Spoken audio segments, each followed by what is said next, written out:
नमस्कार। आज म एउटा कविता प्रस्तुत गर्न गइरहेको छु। मलाई नबिटुलिएको दुनियाँमा फर्काऊ शीर्षकमा। मलाई नबिटुलिएको दुनियाँमा फर्काऊ।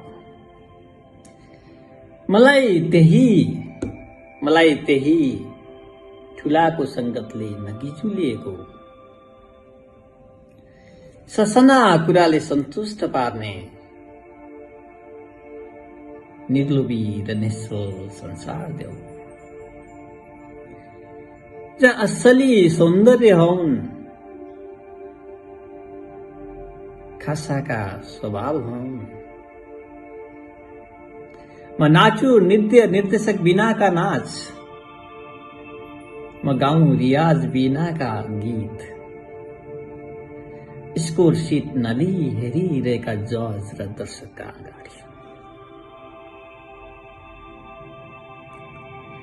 हे मैले राजा भन्दा पनि शक्तिशाली मानेका ईश्वर,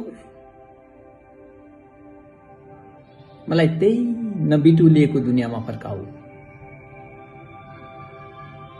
होइन भने मलाई त्यही नबिटुलिएको दुनियाँमा फर्काऊ। होइन भने निश्चित छ म झनै बिटुलाउने छु यो दुनियाँलाई।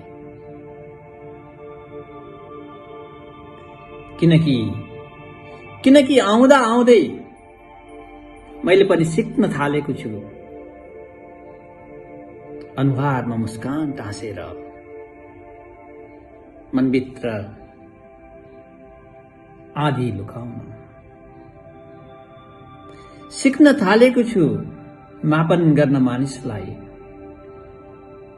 उसको मनले होइन। सिक्न थालेको छु मापन गर्न मानिसलाई उसको मनले होइन, उसको उचाइ ओहदा र हैसियतले। म डराउँछु कहीं म पनि आफ्नै बालापनको हत्यारा नबनौं।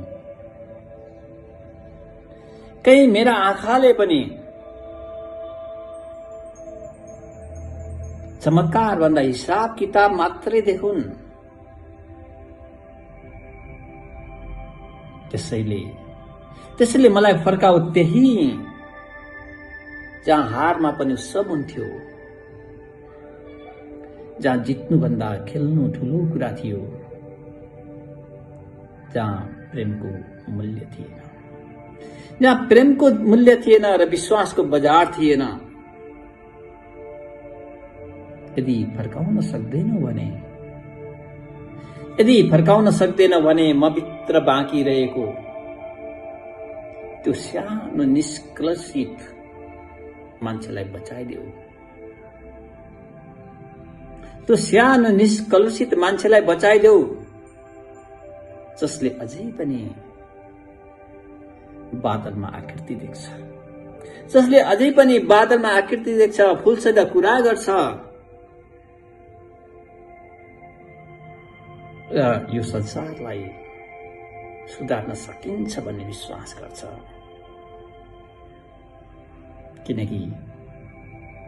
किनकि त्यही विश्वास मरेको दिन साँच्चै नै म झनै बिटुलाउने छु यो दुनियाँलाई। साँच्चै नै म झनै बिटुलाउने छु यो दुनियाँलाई। धन्यवाद।